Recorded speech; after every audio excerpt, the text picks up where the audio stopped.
Hello, please let me see your ticket stubs for the double-edged double bill. This week it's Natalie Portman in Mr. Magorium's Annihilation Emporium.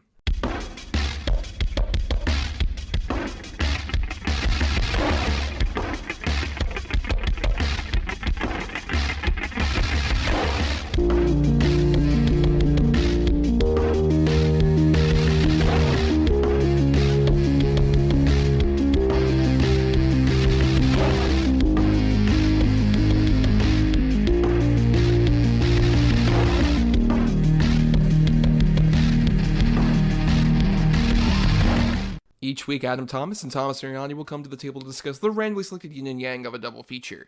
Then, both will have to pick a number between 1 and 10 in order to seal their fates for the next episode. One will have 2 good movies, the other 2 bad ones. Let the chaos begin. I am Thomas Mariani, and welcome to my magical toy store that I don't pay taxes on. And I am Adam Thomas, and I so wish some crazed demon bear would eat you.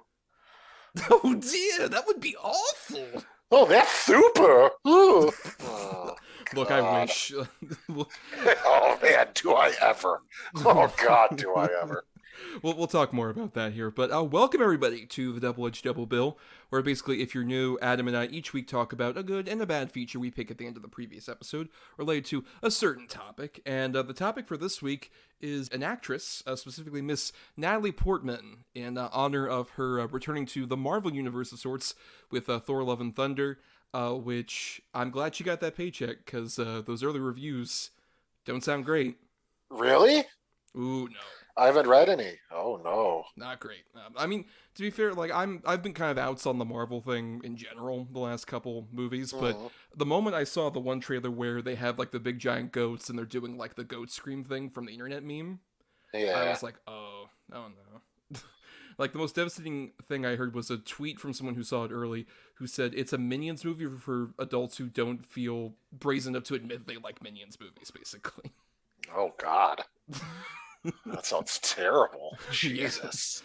I don't know, still probably make a solid amount of money. Who knows? Oh, it's gonna make a fortune. Are you kidding me? Yeah.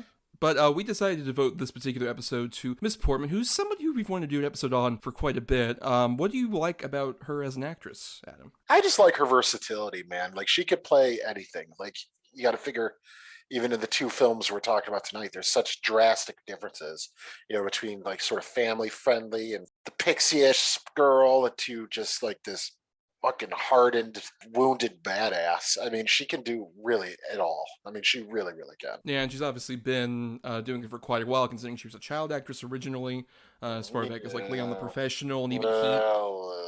Leon the Professional.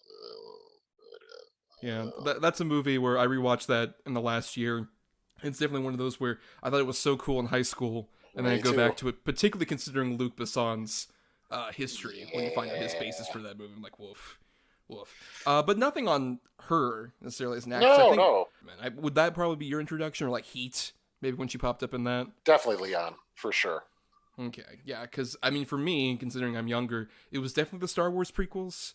I still remember having, like, initially seeing her in Phantom Menace and being like, oh, whatever. It's probably going to be Anakin's, like, girlfriend later, I guess. And then by Attack of the Clones, she kind of became a first crush, shockingly, with, in that movie, the midriff and all that. Of course. Yeah, she was definitely sort of an early crush for me. But what I like about her, in terms of her overall career, is she likes to make choices. I don't think every time it's the best choice, necessarily. But even when, like, she is quote-unquote boring in certain movies, she doesn't necessarily feel like she's not making a distinct choice. Like, regardless of how bored she could be, particularly, like, in episode 1 when she's playing, like, Queen Amidala in the full makeup, even her monotone is distinctive. Yeah, or, like, when she's bored in Mr. Magorium's Wonder Emporium. Because she's just really, like, as we'll talk about, she does a lot of, like, the laugh that she tends to do. Like, so bad. We'll talk more about that in a bit. But yeah, you also feel that, like, she at least doesn't, even in like her lesser performances, it's not like she isn't giving it her all.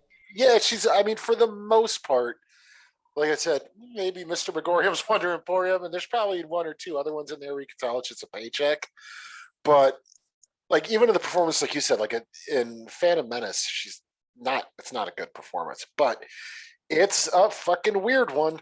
Like the monotone, like shit is very bizarre, and she's got like a weird accent for some reason, and then Right. that just disappears. But yeah, she just yeah, that's one thing you can say about her. She's always just doing something. Or even when she's like in one of the lesser prequel performances, I would say like with Revenge of the Sith, she's not given much to do. Obviously, she's just like, oh, I'm pregnant at home. But even the You've few points, broken my heart. yes, there's that. Or also even when she's like screaming, when she's like dying, just like, oh no, Luke and Leia. It's like Andy, you're Andy, going down. Oh God, I'm going down a that's path I can't go down. well, in my opinion, the Jedi are evil. That's why he killed her because she calls him Annie. And that's why she lost the will to live. Yep. Oh God. But we're not talking about any of the Star Wars prequels necessarily. We are talking about two films we chose at the end of our last episode. First, we'll be talking about your bad pick of Mr. Magorium's Wonder Emporium. And then we'll be talking about my good pick of Annihilation, which Yeah. this is probably one of the weirder double features we ever done. In a way, but both have magic. That is true. They both do have a lot of magic and whimsy. What if Magorium's from the Shimmer? That's the headcanon. That's where he originally came from. He's Dustin Hoffman's doppelganger. And Mr. Magorium is actually like, he's 243 years old, and Mr. Magorium takes place like 243 years in the future. Yeah, right, exactly. Let's go ahead and talk about Mr. Magorium's Wonder Emporium.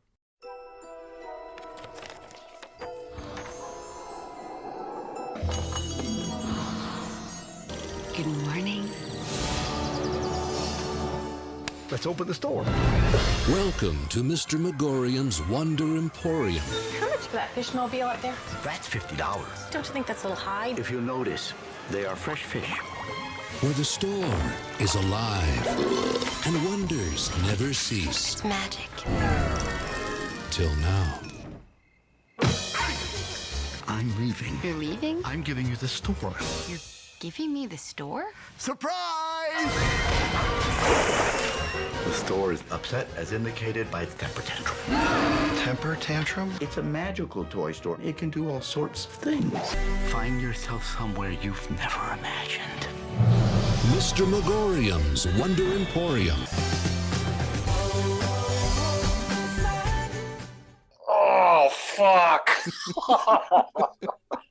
So, Mr. Magorium's Wonder Emporium came out on November 16, 2007, from director-writer Zach Helm, who, right before this, had sort of a weird fascination around him because he had written the screenplay to Stranger Than Fiction, which was, like, I remember at the time, a movie that got, like, some, like, awards buzz and some big thing around it, and even I was kind of caught in the hype of, like, oh, it's Will Ferrell being more serious, and it's this weird kind of meta-narrative story, and then you watch the movie, it's like, oh, this is fine.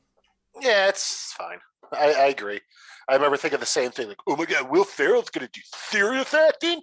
Holy shit. And you watch it like, no, he's still pretty goofy in it. It's okay. Right, it's just kind of muted down a bit. Yeah. Right, Yeah. and then also I watched like Charlie Kaufman movies after that. I'm like, oh no, this is actually like the thing they're going for. It's just like, well, let's try and make Charlie Kaufman mainstream. Basically, is what the movie feels like. Yeah, 100%. It's like the Dr. Thunder to Dr. Pepper.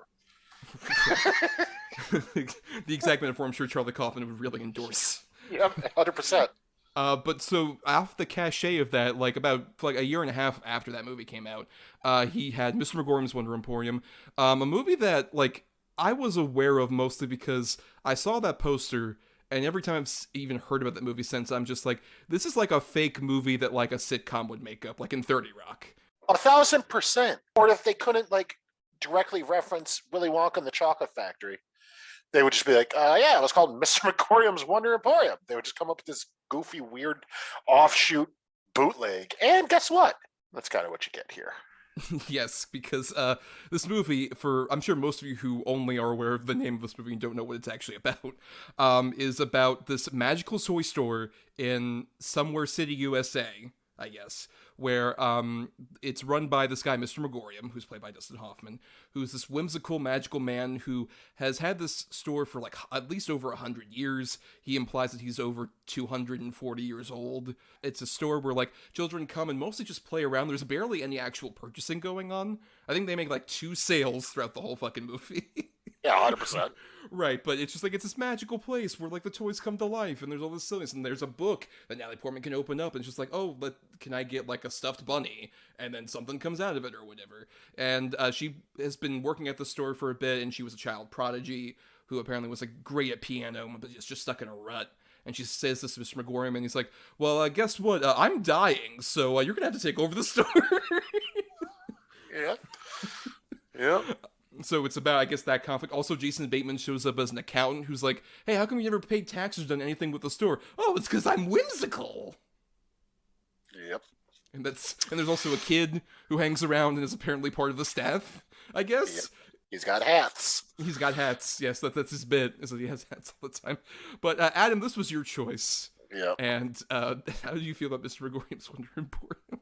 This is dreadful fucking bullshit. I mean, it's so bad and lazy, and the CGI is awful. I mean, granted, the year it came out and might not be good, but I mean, even like as simple as it's so annoying, like the CGI tracking.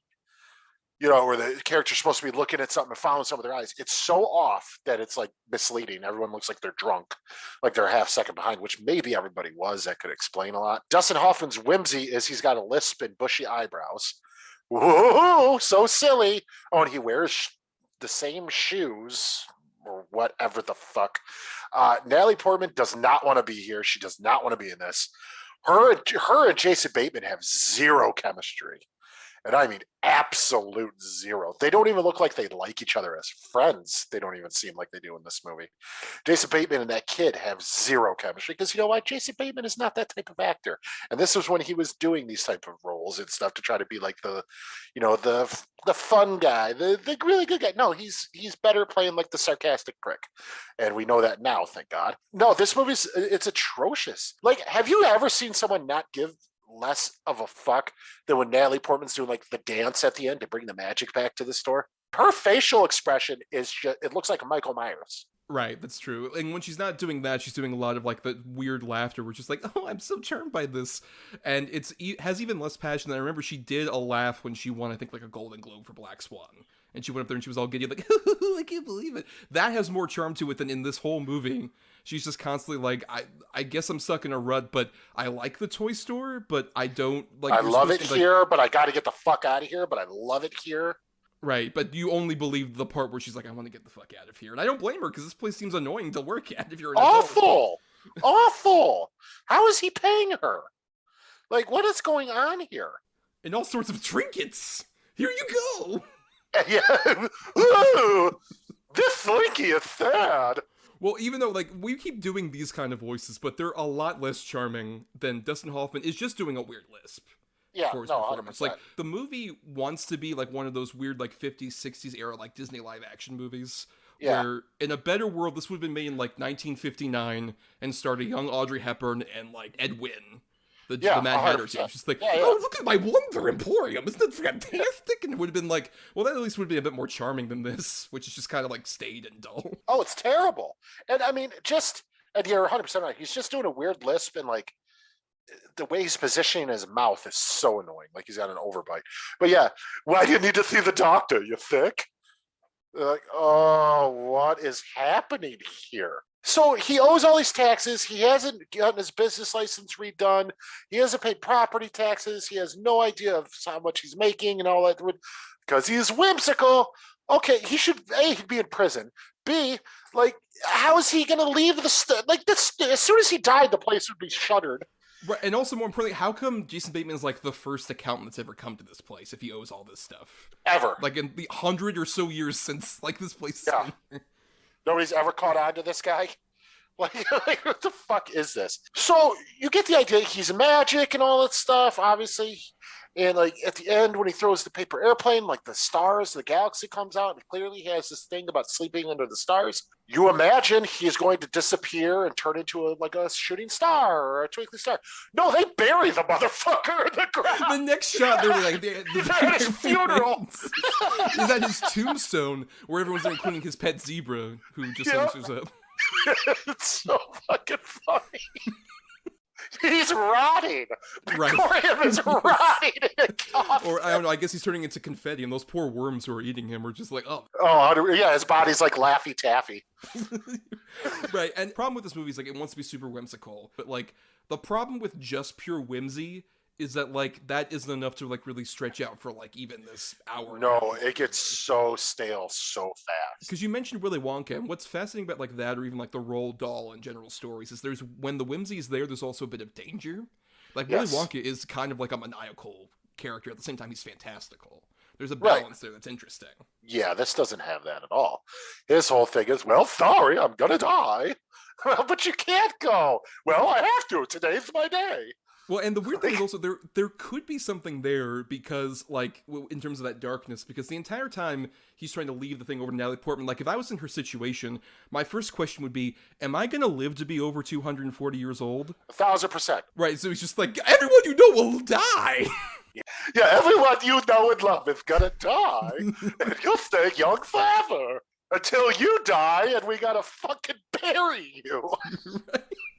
Like, my concern especially would be, like, if I were to be in the situation where, like, oh, the store is, like, getting sad, because that's the big thing, the store is, like, sentient, and can feel all these things, and there's a point where, like, when Mr. Magorium says, like, oh, I'm gonna leave soon, the walls of the fucking store start bubbling, and I'm like, is this like a fucking Clive Barker story where the house is alive? Dude, I swear to God, I thought there was, like, maybe an alien or another a creature back there that was coming after him. Like, I'm like, okay, maybe they're gonna do something crazy about this, where he's an alien or something. Nah, dude, he's just this old fucking weirdo that dies and gets buried. But the store is also like alive. That's the weirder thing to me. It's just that, right? But including like the actual structure. So I'm just like, oh, is this going to be some kind of weird, almost demonic secret thing about the store? Just like, well, I guess you have to sacrifice some children now in order for the store to continue. Each one of his hats belonged to a child we sacrificed. he's the keeper of the hats. Aren't you? Like, it's so ridiculous. And then, like, the mom the kid with the hats, I didn't even bother to learn his name. I don't give a shit. The mom comes home and finds Jason Bateman in her kid's room, like, playing with him, and they got hats on, and he's on this bed, and she's like, what's the big idea here? He's like, well, I better get going to work. What? Yeah, that's one of the weirder scenes, especially that I think that scene is trying to have the laugh of like, oh, isn't this an awkward situation that only the adults in the audience would get, and even then it's just like, that's so creepy. Why isn't this very G-rated children's film? And it's so bizarre. Like, she's just like, no, well, you made a friend. Go good now, get you a juice box. No, do your chores. It's just like, well, we're just gonna swim past this. Hold on, Mommy's got to call the police. I mean, for sure. It's just, and then like at the funeral, there's like the whole fucking cemetery is full of people, like a line of people for Magorium's funeral. Did you ever once get the sense that people even gave a shit about him, but Natalie Portman? Or like the children, I guess. Like that's 100%. Like, but right. They didn't. It's not like he had great, like, big relationships with any of the kids and stuff. It was the one kid. Like, if the people in the community found out that he was in money problems and they started like raising money for him, and he got the idea that he's a part of this community and everybody loves him, and you know the kids who grew up to be the parents now just have fond memories of him, and that's why their kids are going, like a lineage thing. And that almost sounds like a good story that you would want to do for this particular movie. You would think, but no. You just got this bushy-eyed weirdo that fucking croaks and gets buried 6 feet under. And it seems like just children are abandoned at his store as like a daycare almost. Just like kids the are one left kid there. Gets crushed by a bouncing ball. Oh, that's such a big ball, isn't it? Right, yeah, and that weird door where it's just like there's he moves the dial and that means the door changes locations. One of which is just listed as balls for like the scene with all the balls coming out and all the other stuff. At night it doesn't change, just what's in there does. I think weirdly the only adult character that like really is at the store that long is like Kermit the Frog, who has a cameo in this movie randomly for fucking some reason. Yeah, and he's just like, oh, I'm shopping. That's all he does, and then he leaves. Just like, you got Kermit the Frog in your fucking movie. That's what you do? That deeply offended me on like a spiritual level. Like, how dare you do this to Kermit? This is the one movie Kermit does not have on his resume. He'll put Muppets from Space on before this movie. Dude, I watched Muppets from Space after this movie with my kid, and because of this movie, I was like, this is kind of a masterpiece. and I know it's terrible, but still. We covered it on the show before. We have proof of that. Yeah.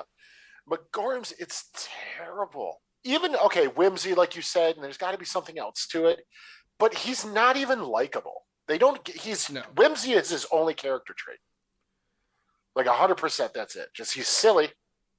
He likes to say silly words and likes to tap dance on bubble wrap and jump on beds. And the moment where I would just wanted somebody to say, like, get the fuck out of this park, where they're just, like, tap dancing on bubble wrap as part of, like, his big last day. It's like, oh, we're bouncing on fucking mattresses or whatever. And it's a weird thing where, like, we're obviously two cynical adults talking about this movie, but even if I was a child, I would get really bored with this movie and not really give a shit after a while. My kid didn't give a shit.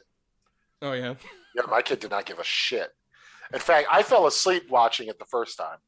And I woke up and she was in the other room and there was the credits. I'm like, hey, what happened? She goes, he died. And that was it. I'm like, oh, okay. But, that's the review from a 6-year-old, just so you know just exactly how compelling it is. And the funny thing is, that's exactly what he wants to be said about him in the movie. Remember when he's quoting King Lear? Right, oh, yes. Oh. Who's the guy who looks like Tom Hardy from Bronson in the basement making books? Oh yeah, Bellini, yes, who's like at the start of the movie, he's like, apparently he's documenting Mr. Magorium's life or whatever, and he pops up like twice in the movie. And it's just like, what great documentation you're doing. Yeah. His life. Yeah, great. Yeah, he's just hanging out in the basement. Like, okay, this movie's fucking shit.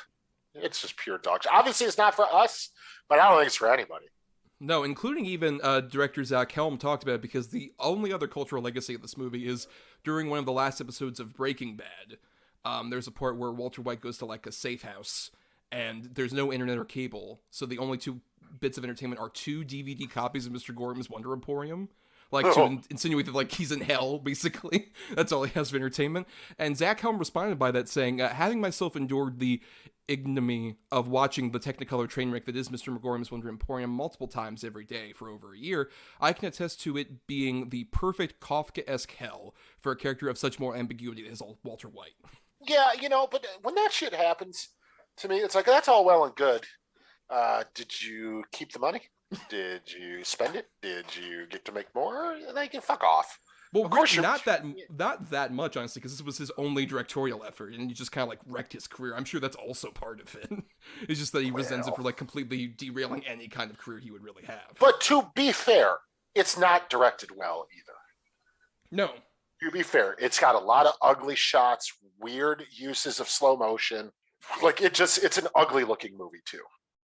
Like, the only bit of praise I can somewhat give it is I do like the production design of the store, in terms of it kind of looks like a weird FAO Schwartz kind of place, and there's some bits and pieces of like actual practical puppetry in places as well. Like, honestly, the character I had the most sympathy for in this whole movie is that poor little sock monkey that Mr. Magorium puts on the shelf, and he just is like reaching out like, someone hug me, please. Yeah, and then he hugs Jason Bateman at the end. Right, yeah, so that's the arc I had the most investment. Just the sock monkey got a hug. I'm so happy for him. Yeah, other than that, did not give a fuck like about nothing. No, it's not really. Like, you just don't care. And at the end, I mean, she figures out magic or whatever, and then you're kind of like, oh, so she just gave up playing piano then, I guess, huh? So she abandons that to run this fucking hellish toy store. Right, that'll consume her for 200 years, and she'll watch as all of these children die before she does. Yeah, all these kids are gonna grow old and shit. And like, remember me, Mahoney? Yes, into the ball pit. But you'll still have her pixie cut and adorable smile, just like, hey, everybody. 100%. I just did V for Vendetta, and I'm still kind of growing my hair back. Oh, that is exactly what it is. Right, she had that look for a bit after V for Vendetta. How do you go from V for Vendetta to Mr. Magorium's Wonder Emporium? Good God. Maybe that's the change of pace she wanted, just like after such a depressing nihilistic thriller dark action movie. Yeah. Right, she wanted just like, let me do something whimsical, I guess. Let me go fuck around with Dustin Hoffman. Yeah. All right. Well, I guess we should wrap up our thoughts and talk about a much better movie with the other one. So, Adam, your final thoughts on Mr. Magorium's Wonder Emporium. Now that I said it, think about it. Fucking around for a couple months with Dustin Hoffman in like a toy store in Central Park and shit might be a good time. Who the hell knows? I don't know. Based on certain things about Dustin Hoffman, I don't know if that would be the most fun. I don't give a fuck about him enough to know anything that he's done. Never been a huge Dustin Hoffman fan. Fuck him. No, it's terrible. It's not fun. It's not funny. It's the whimsy is so like just shoved down your throat that it becomes annoying within 5 minutes. Portman, who is the top of our show, does not want to be here. Much like as a viewer, you don't want to be watching it. You're not going to have fun with it. Your kids aren't going to have fun with it. But I genuinely want to know if somebody who listens to this show likes this movie. I want you to write us and tell us what we're missing. I don't think we're missing anything because I think it's universally hated, but this is one of those where I'm very curious if it has a fan base. Yeah, I mean, when I was logging this on Letterboxd, I did see a few of these just like childhood nostalgia things, I guess, from people who were kids at this point, which, I mean, I don't know if you have that, sure. Whatever.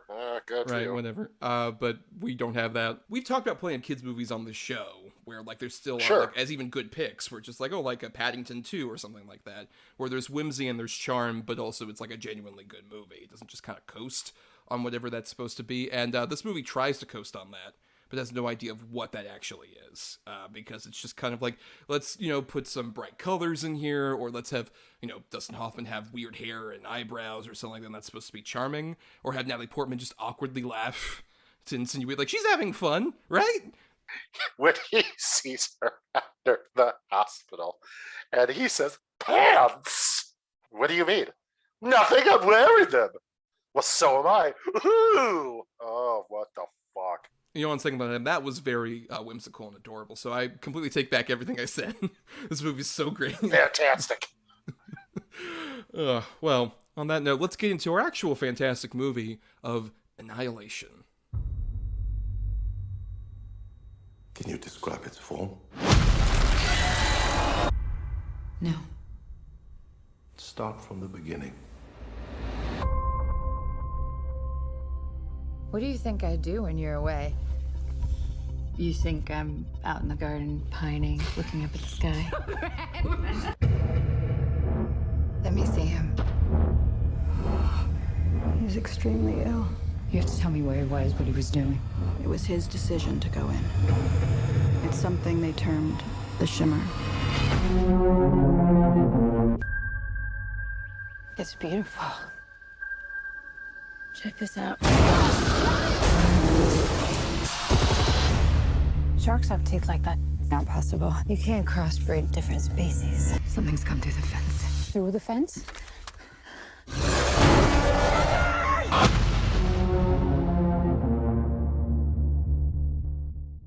So Annihilation came out February 23rd, 2018 from writer-director Alex Garland. This is basically, it's this adaptation of the Jeff Vandermeer novel that is about, Natalie Portman plays this woman named Lena, who is a teacher and a biologist, who has lost her husband, is implied. It's like he went off on some weird mission and has been missing for like a year and a half, and then he suddenly comes back, and something's wrong with him, and she ends up like tries to take him off to the hospital, but in the middle of the ambulance ride, she is taken into a secret government facility where she is told by the main sort of person there, Dr. Ventress, played by Jennifer Jason Leigh, that this is part of a weird covert operation that is centered around this shimmer, which is this big sort of like bubble area that's been closed off by the military, where this shimmer is like this big kind of extraterrestrial bubble has taken over a forest area.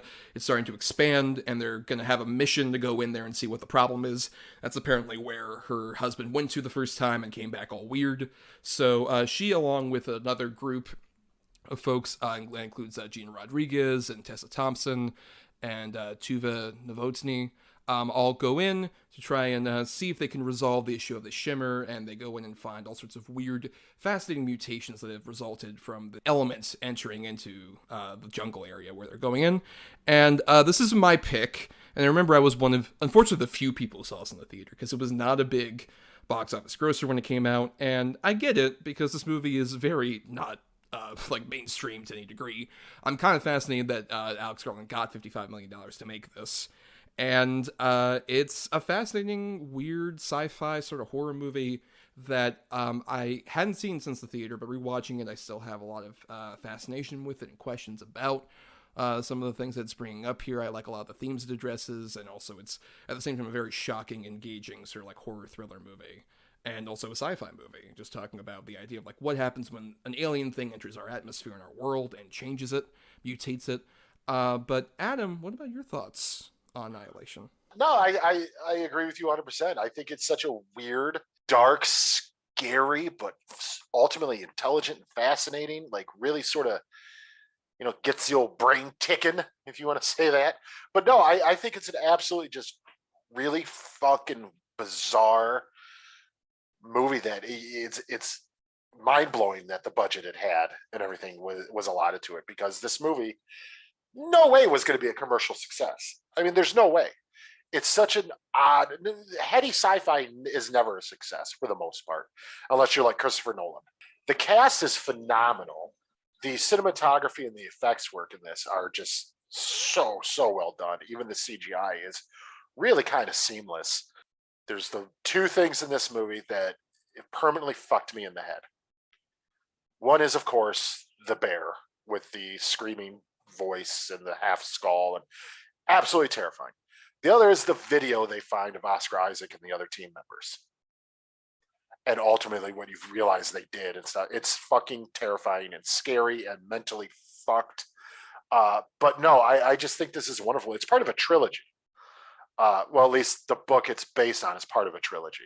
Right, though apparently Alex Garland started adapting this from the manuscript and was even unaware that that novel would have sequels and stuff like that. Yeah, the author gave his final approval. He said he didn't want them to just do a shot for shot thing of the book. He wanted somebody to do something strange and weird with it and even surprise him. And he said this was absolutely that. And I mean, this movie surprised me when I first saw it, and I haven't even read the books.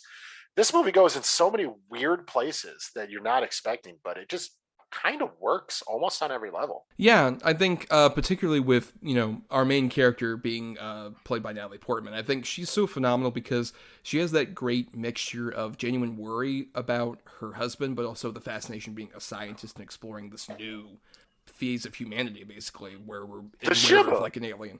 The Shimmer, yes, of course. Thank you, Mr. Magorium, for telling us. That's where he's from. Right, yes, as our headcanon persists, that he was one of the creatures that came out of the fucking Shimmer.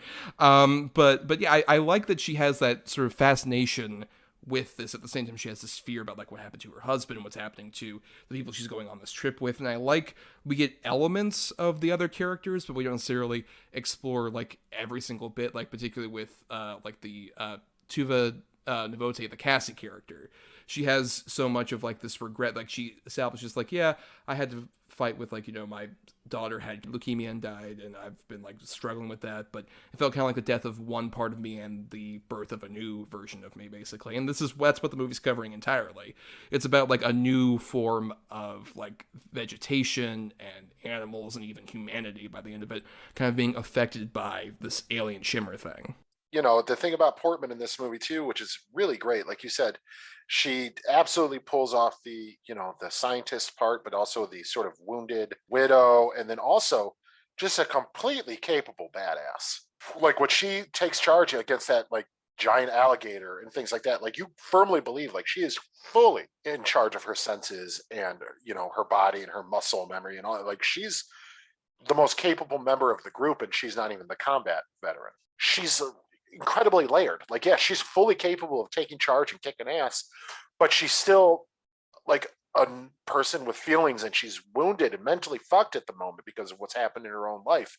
And she grows to actually care about these women she's with, some of them, and things like that. It's a really strong performance. One of my favorite performances from her, ever, actually.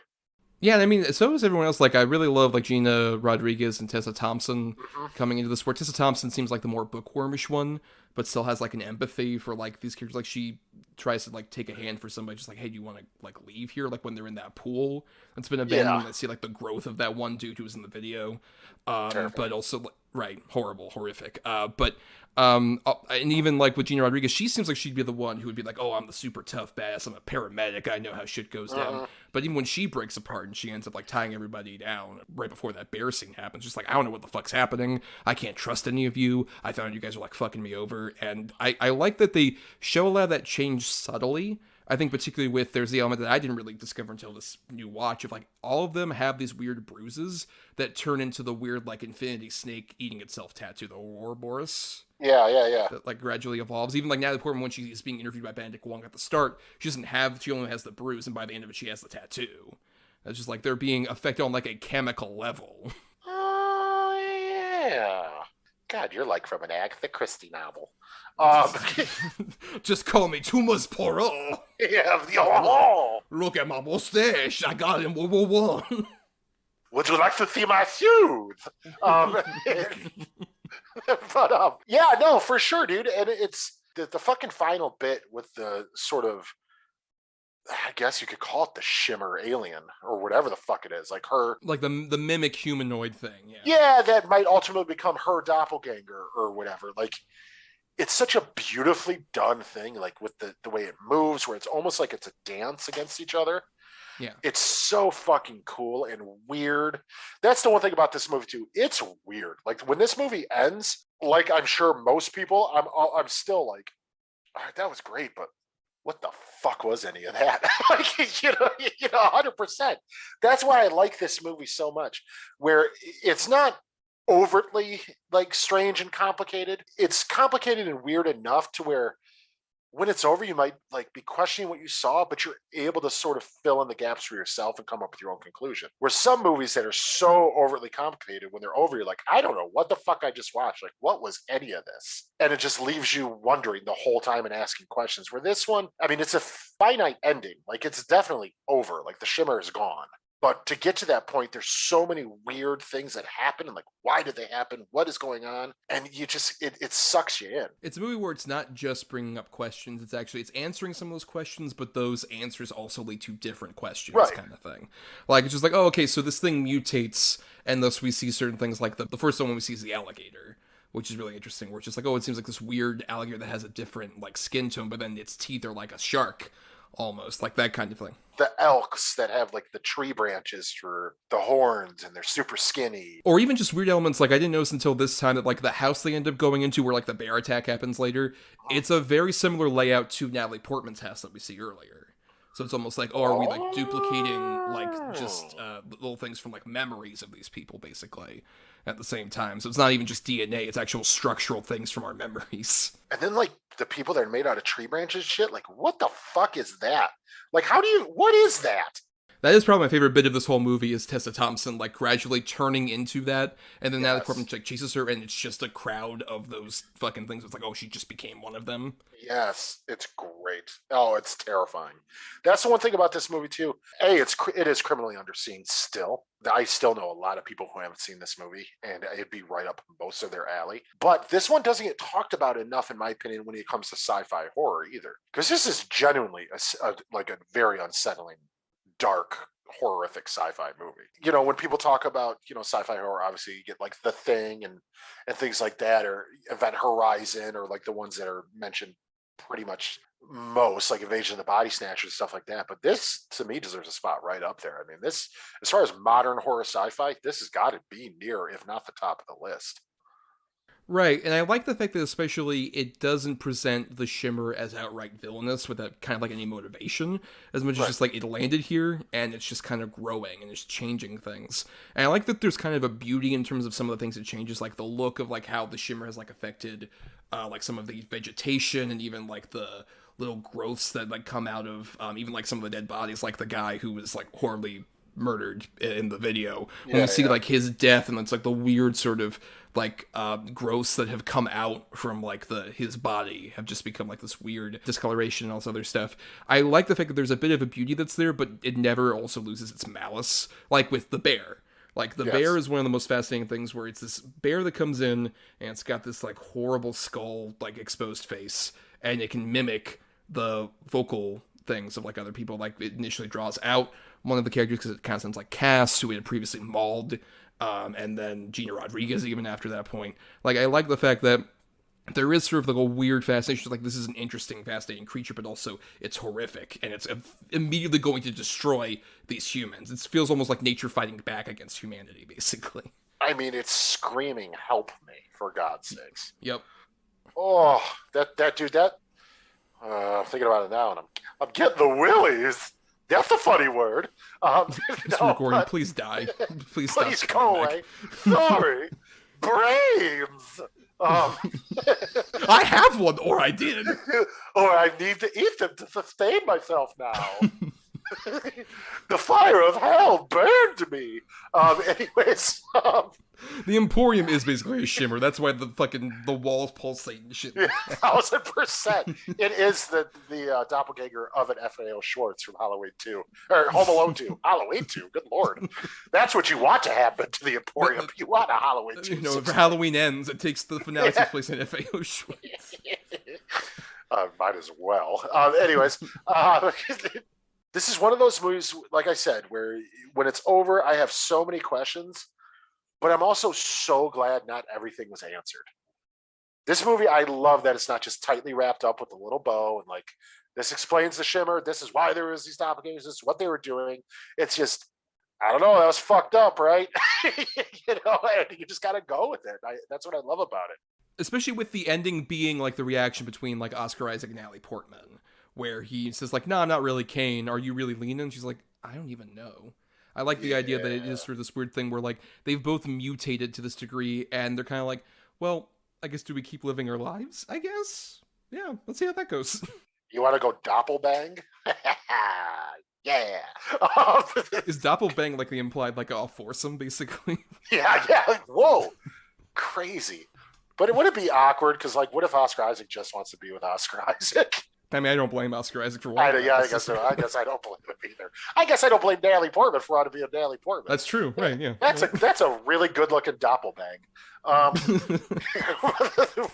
You don't know she's the doppelganger? I don't think she is. I just think she's so mentally fucked up and confused now, where she's like, I don't even know what's real anymore. Well, I think they also they imply with like the whole thing with the eyes, where like her eyes actually shimmer, that she's at least been like affected.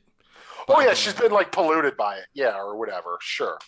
Mutated, I would say. I think that's the thing, is that it doesn't even say like it's a pollution as much as she's like she's now not quite human. She is something other. She is like evolved to a different thing. And I like the movie kind of presents it as just like, well, that's like seems to be fucked up for our own individual society, but also maybe better because humanity is what kind of led to like the destruction of like all these new different life forms. Just like, no, we gotta fucking destroy it. We gotta burn it. Like I like the fact that the nature kind of represents like some kind of growth or change or difference, and whenever the humans come in, they basically teach like these aliens to destroy each other. Like that's even what Natalie Portman does with the doppelganger. Like, here, let me teach you how to use the grenade and kill yourself, basically. Yeah. So it just is implying that like, oh, they are destroying this earth, or even whatever happens to Jennifer Jason Leigh kind of feels like that too. Yeah, whatever the fuck. How did you feel about her in this movie, by the way? I like her, I think, because she has this kind of distance and gruffness that would imply like, oh, she's just like a military type. That's probably what she is. But really, it's more of a distance because she's actually dying and she doesn't want to have any kind of vulnerability whatsoever. Like, she sees all the rest of them having some kind of vulnerability, and she's like, nah, fuck it. I'm getting out of here. And the only time she's at all vulnerable is when she's about to be consumed from the inside out by, like, the fire of the fucking shimmer or whatever. I liked her in this myself. Yeah, I think she's good. I think she's the weakest link out of the principal cast, but I think she's good. It was nice to see sort of, I don't want to call it a comeback. She's been around forever still, but like she just started banging out big roles and doing really well. Really, after the Hateful Eight kind of like had a new appreciation for her. Yeah, people were kind of like, oh, wait, Jennifer Jason Leigh's been around? It's like, yeah, of course she has been. For forever. And she's still really good. Hot take. Yeah. Because she was one of the best to come out of that Brat Pack era. If not the. I don't know, Judd Nelson. Yeah, I don't know. I'll walk that back a bit. Mr. Judd Nelson, his post. Andrew Daly, sorry, my fault. Yeah. Charlie Sheen, of course. Everyone loves him. Jonathan Silverman, who could forget? Yeah, no, I think she's good. I think she works as sort of the authoritative one of the group, even though she's not really in charge. She thinks you get the idea that she feels she is. She's supposed to be, but Natalie Portman's in charge. And even she's also falling apart. It's like no one's really in charge. There is no semblance of like order in here. No, it's all chaos. Yeah, 100%. And it is a bummer, like you said, this didn't do as well. I think a lot of it had to do with like producers and the financiers kind of like had an argument after test screenings about like they wanted to change things, but the producers wanted to keep Final Cut for Alex Garland. So they were like, okay, we're going to have like most of the anywhere outside of America, Canada, or China, it's going to be straight to Netflix. And then for those places, we're also going to put it out. I remember I saw this during the big wake of like Black Panther. It came out like I think a week or two after that. And of course that meant this movie was not going to get any kind of attention because that movie was massively successful. This is one of those movies too, which granted, I wish it would have made more money because then we get more movies like this, which we still do get. These weird sort of movies, more on the independent sort of, you know, level and things like that. But this is one of those that anybody I've ever recommended it to who's watched it is like, fuck, that is so good.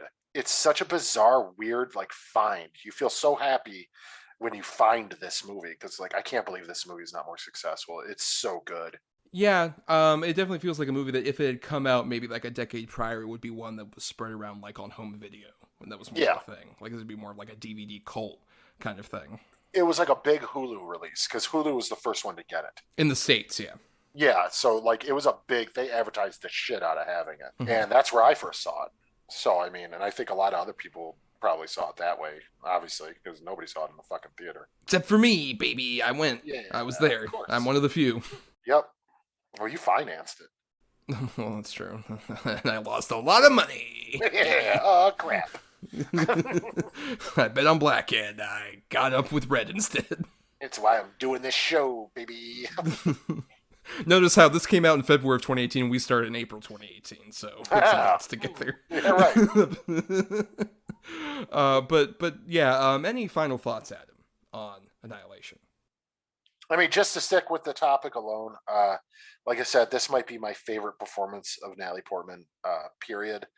There's we'll talk about a couple more coming up, but she's just so good in this. She runs the full gamut of emotion in this, and she just hits every single one of them right on target. It's a wonderful, wonderful performance from her. To even the point where, Natalie Portman is a beautiful woman.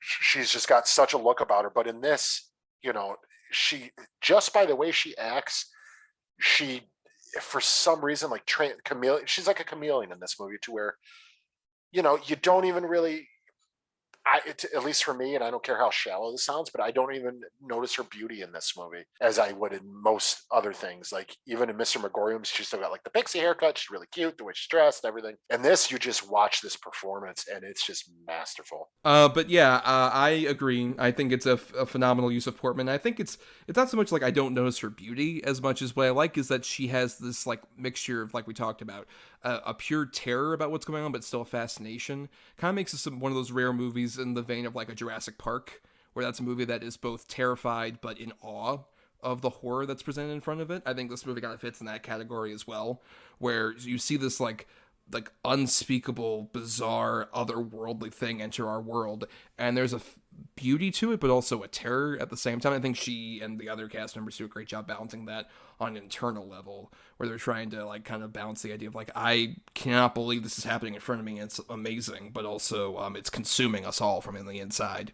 And I like, but a movie that manages to do that. I think it's a kind of thing that's kind of lost by modern standards, and even I do agree that like you get a lot more movies like this on like a smaller scale with, say, an A24, for example. But I think if you want the contrast between the movie we're talking about, where it's like, oh, it just brings up questions and never answers anything, and this movie that brings up answers but then new questions that you want answers to, look between like this versus Men, the next Alex Garland movie. And I think you get that contrast fully displayed. And shows this one's great and the other one is Men. But now, Adam, let's go ahead and talk about our double redo choices for the week. Double redo. Double redo. Double redo. Double redo. Double redo. Double redo. That works. So the double redo, if you're new, is a segment where every week Adam and I recommend a good movie and dissuade you from watching a bad movie related to the topic in question. So each of us has a good and a bad one related to Miss Natalie Portman. And Adam, you're first up. What are your good and bad choice for this one? Okay, so for my good choice, it's a movie that I saw. I don't want to say I saw it at the theater, but I think I saw it like right when it came out on DVD. I think my mother rented it.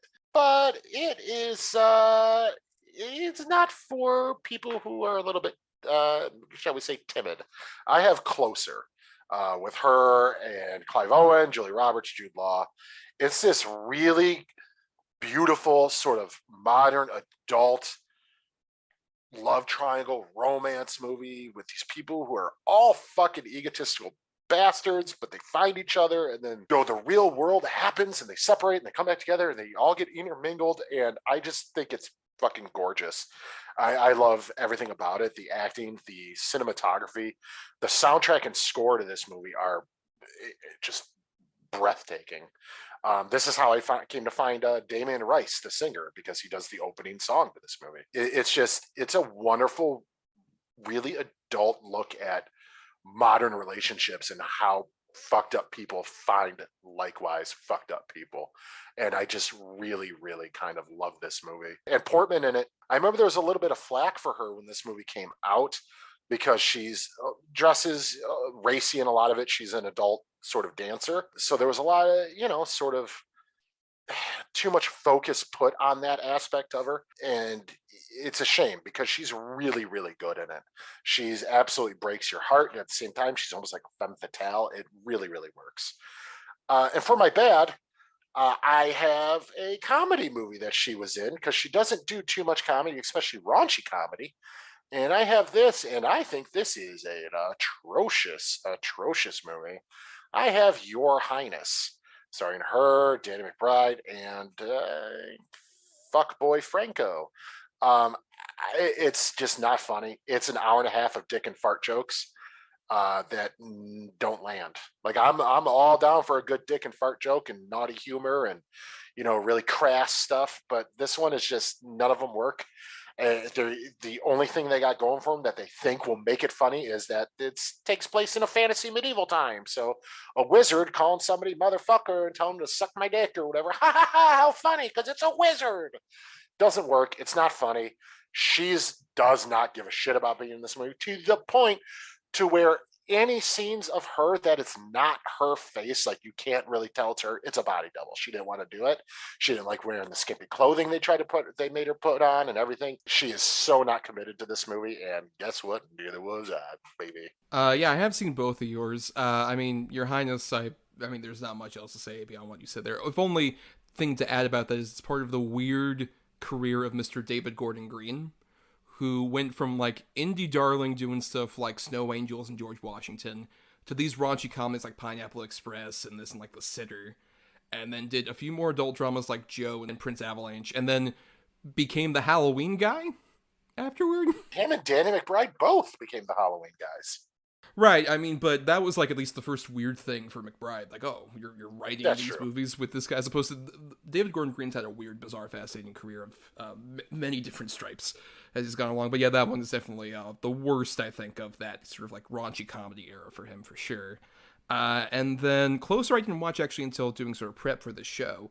And I like Closer a lot. I agree that I think it's a really interesting kind of drama. I mean, it's definitely, you can tell it was based on a play. Despite having Mike Nichols direct it, it doesn't feel like that cinematic, but there's still like a lot of great performances and even like a lot of clever things in the script. Like, I love the fact that Clive Owen's introduction to this movie is him having virtual sex like on AOL Messenger with Jude Law. And I just love the idea also of like Mike Nichols reading that script and someone explained to like the 73-year-old director, like, hey, what's virtual like AOL text messaging sex? It's like so funny to me. Jeepers, well, you see what it is. Why did you make Mr. Magorium your assistant? Why did you hire him as an intern? First of all, you ask ASL. So stupid. Yeah, pretty stupid. But not like Closer, which I agree is a very good film. And it feels like it was kind of lost to time, I think, because like most of the interest in it was like you mentioned, like the Natalie Portman thing, like oh, it's salacious. Like the young lady has become like a raunchy sex figure in this movie, and it's like, no, she's a lot more nuanced than that. But sure, she wears like a pink wig and like strips in front of Clive Owen. Like that's it feels definitely like it's a weird kind of like sexism thing that kind of like reduced this movie to something smaller than what it actually is in the public eye. Yeah, I agree. But for my choices, I have one of her more recent sort of big Oscar acclaim movies, and one of the movies that she was also doing around that time at Closer to kind of differentiate yourself from like the Star Wars of it all. My good pick is Jackie, in which she plays Jackie Onassis, and it's basically this movie that if you saw like the trailers and stuff, I know some people didn't want to see it because like, oh, it just looks like a weird, like kind of like biopic thing about Jackie. But what's so fascinating is it's Pablo Larraín, who also recently made the Kristen Stewart helmed Spencer.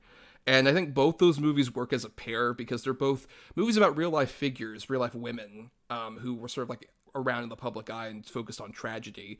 But it's really about the two of them. Both their movies are about these two women kind of like facing this like horrible massive event while also being in the public eye.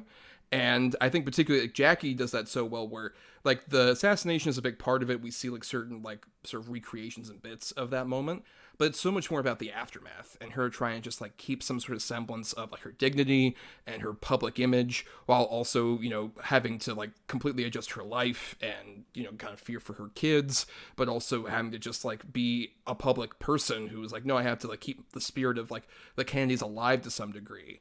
And I think she does a phenomenal job of doing that while doing somewhat of an impression, but also this weird sort of version that it feels like she's putting on the kind of Jackie Onassis voice, but in a way that feels like she's constantly trying to put up a public persona in front of people that I think is really interesting and nuanced, and I think earned her that Oscar nomination quite well. And I think it's a fantastic, very underrated movie that deserves a lot more credit. It feels almost kind of like it's a biopic by way of a horrific sort of like living nightmare of just being in the haze of grief and having to like worry about that. It's not a, you know, an upper. It's not like a fun romp, but it's a really engaging, sobering drama that has a lot of stylistic flourish and beauty and tragedy surrounded around it. And then the bad one I have is a movie I remember liking at the time when it came out, and I was kind of like swept up in the sort of like, oh, twee indie joy of it, but has aged quite terribly. I have Garden State, which was the big directorial debut of Mr. Zach Braff, which he was able to do this after he got a lot of Scrubs money.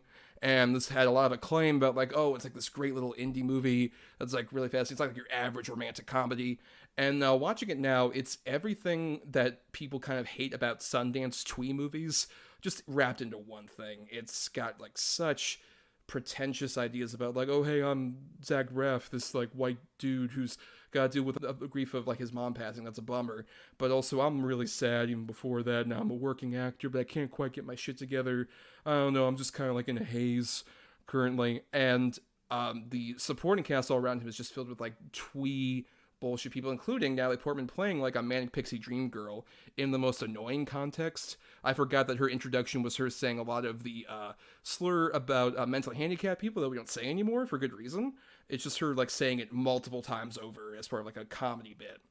And even without like the language being like, oh, that feels like it's supremely dated, it also just feels so dated about like, oh, this is like suburban white guy problems coming back to town and realizing like, oh man, my dad tries to keep me on these pills. I haven't been happy in forever. And all the people all around me who I grew up with have grown up to be like douchebags.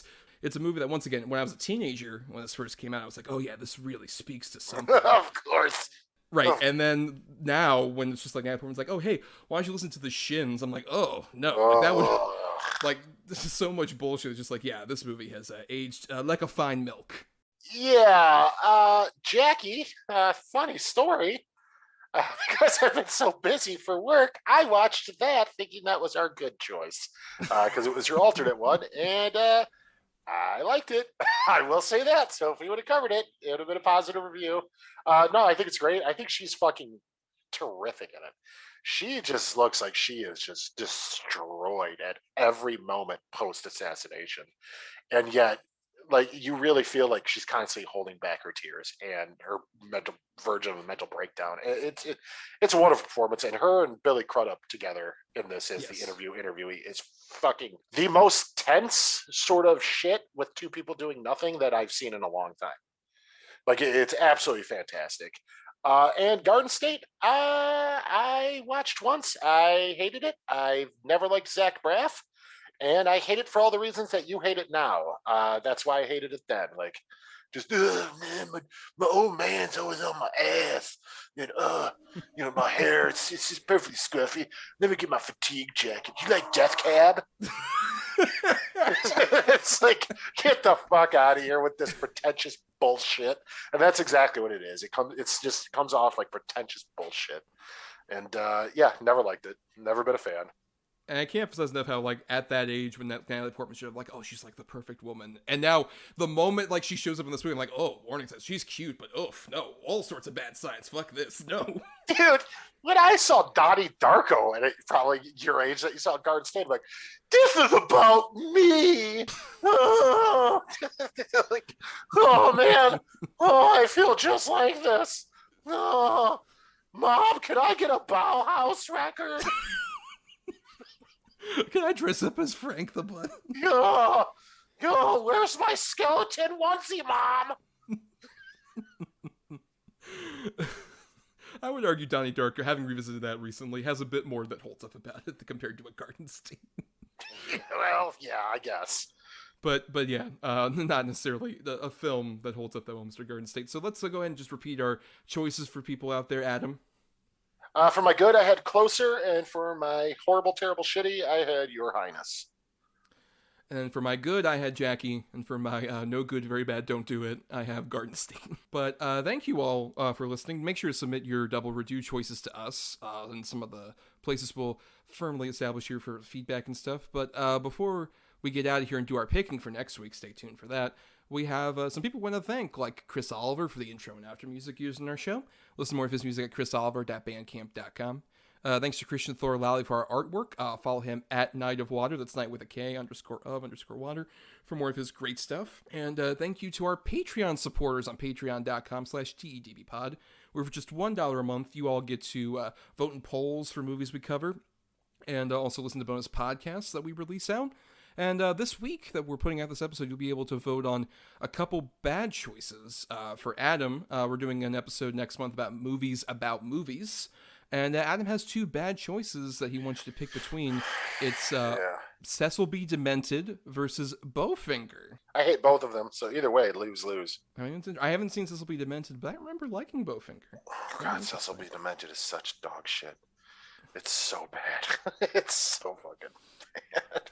But you all get to vote between which one of those. If you're a patron, an edgelord as we call them, for just $1 a month, you get to vote in polls like that. And for more of us, you can find us on Twitter and Facebook at DEDBpod.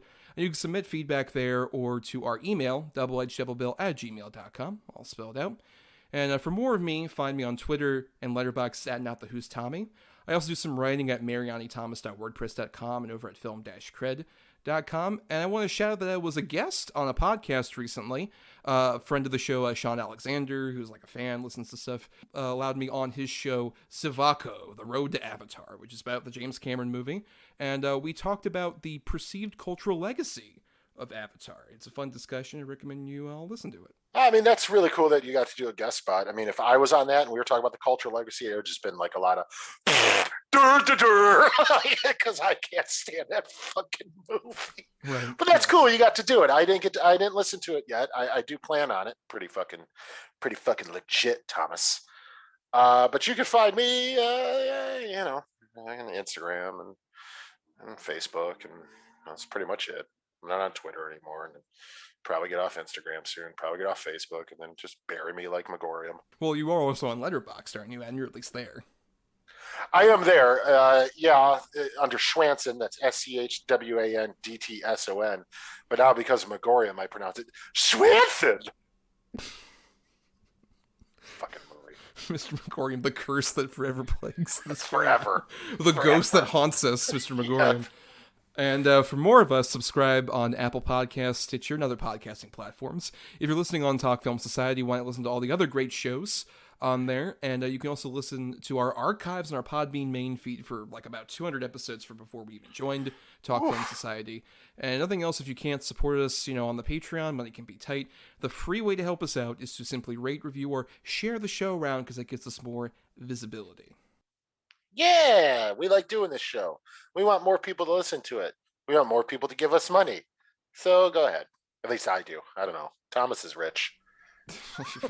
Not after all that money I put into Annihilation. Nope. Yeah, not after the Annihilation money. Nope, that dried up. And, before we do our picking, I just wanted to bring this up here. Our last episode was recorded a bit in advance, so it was right before. A lot of fucked up things just happened with the Supreme Court.